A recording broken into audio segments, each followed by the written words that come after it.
Hello, welcome to Red Hawk Spotlight. I'm Evelyn Lavatola. Our guest today, Rob Chesney, Montclair State's new athletic director. Rob arrived on campus in the mid-1980s as a standout soccer player and never left.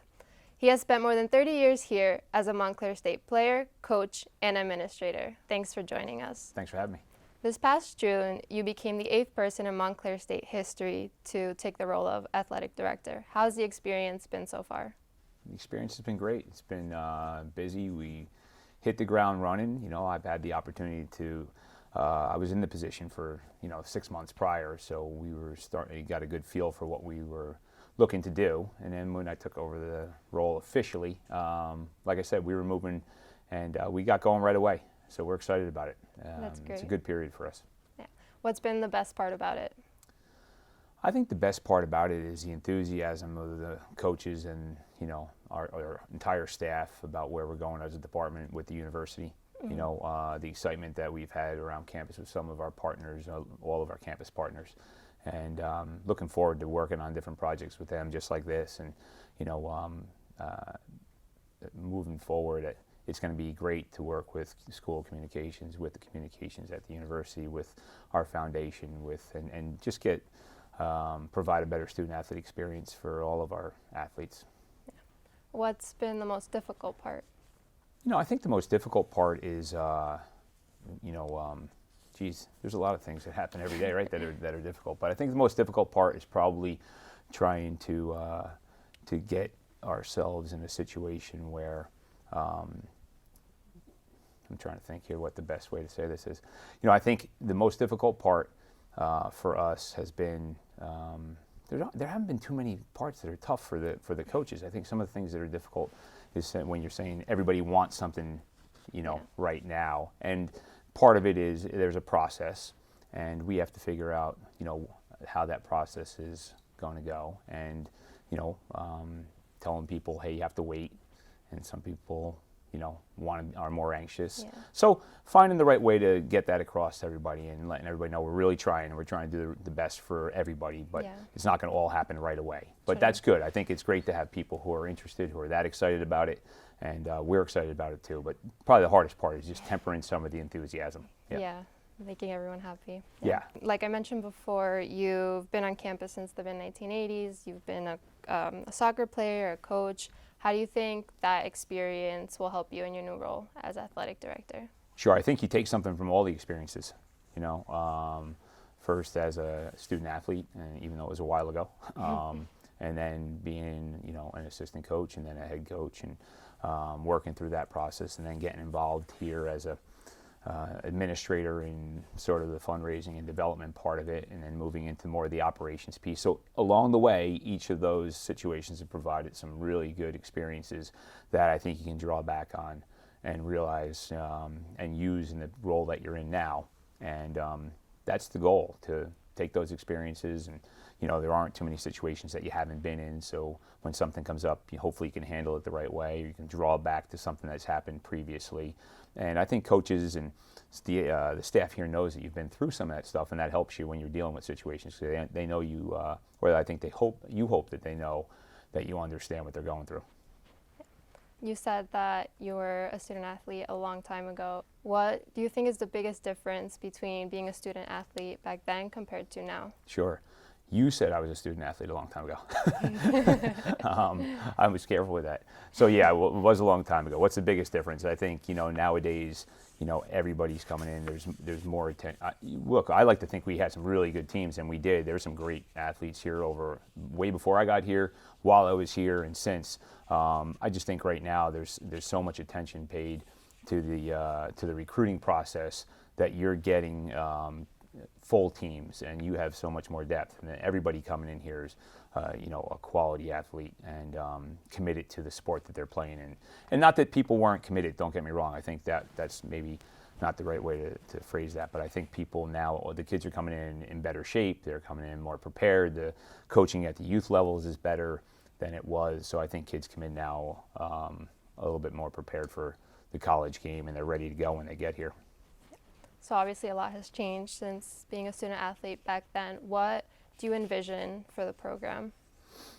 I think the idea for our program, what we want is to be one of the top Division III programs in the country. We want to compete in all of our sports at the highest level. We want to do it consistently, and we want to try and provide the best, and this is the most important part probably, we want to provide the best student-athlete experience we can for all the kids in our program. And while we're doing that, it'd be great to win some championships along the way, conference, regional, get to the NCAA tournament, and then ultimately, the ultimate goal for every coach is to win a national championship. So that's the ultimate goal. Right. Yeah. How is Division III unique or special compared to Division I? Well, I think the difference. There's several differences. One just being the amount of time that is required. Off season is one. The restrictions that they put on you are different. The financial constraints. Some of those things are just standard between Division I and Division III. But I think how the athletes treat it, they care just as much as any Division I athlete, and we have plenty of athletes here who could play Division I. But I think the overall model in that it's the student first. We want they're here to get a degree. They're not, I know there's people who dream and want to go on and play pro, and that's fine. You can dream because you never know. But I think the student athletes that are here in Division III realize that you're here to get an education because you're going to be doing something else later on professionally other than playing sports. Yeah. And that's the focus. Could you envision Montclair State moving up a division? I think right now we're perfectly placed. I think we're in the right spot. I think the university, we had a long discussion about that, and we talked about that for over the last couple of years, and I think that we all came to the realization, and I think it's the right one, that we're in the right place. And this is where Montclair State University should be in athletics. We should be in Division III, and we should be focused on the student athlete, the student part of that, and at the same time trying to be successful in the sports that we participate in. Okay, awesome.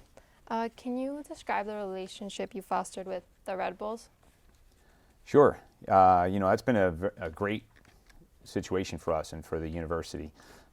We started back in, went into too much detail, but we started back in '06, and they came in and we talked a little bit about having a facility available to do some training. They were at the Meadowlands at the time, and walked on campus and said we had an old track with a dirt field, and there was no fence around it. I know you guys never saw that, but that's what it looked like, and had an old building down there that used to be the weight room for the campus before the rec center was built, and it was just some machines, and it became a storage area.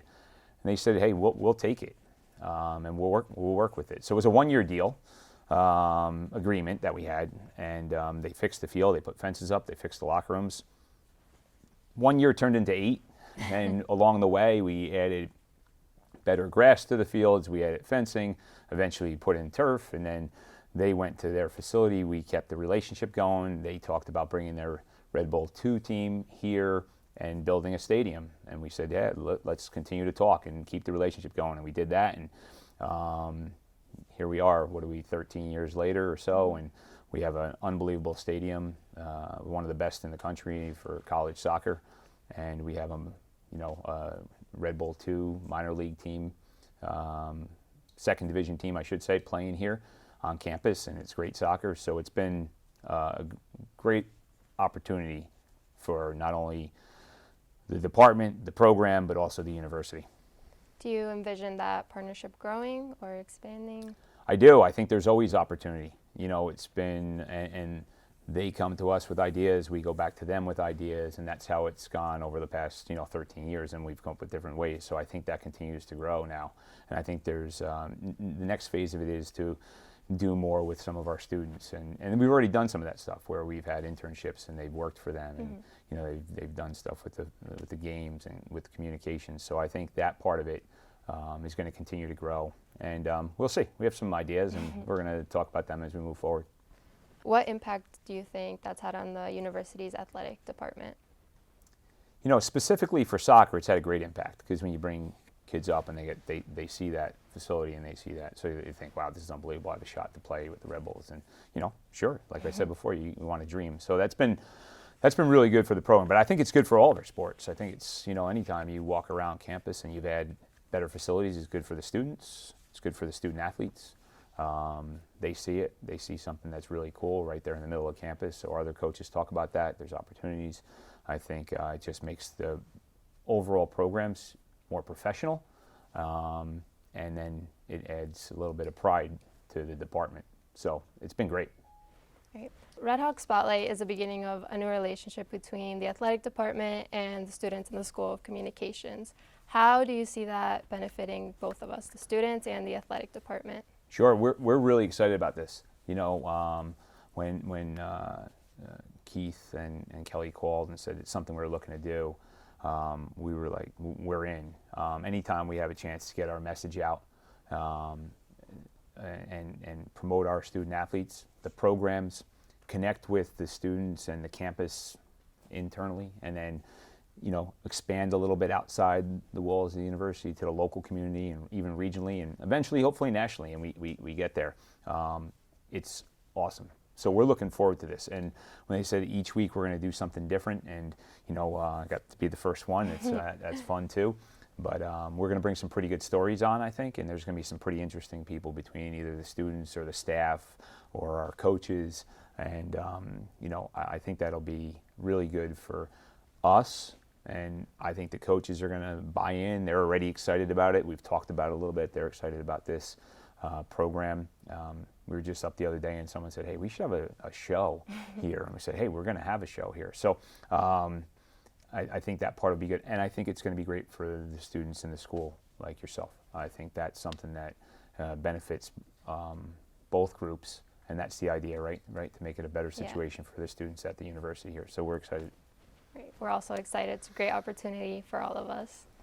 Fall sports just started. Can you tell us how that's going, how the teams are doing?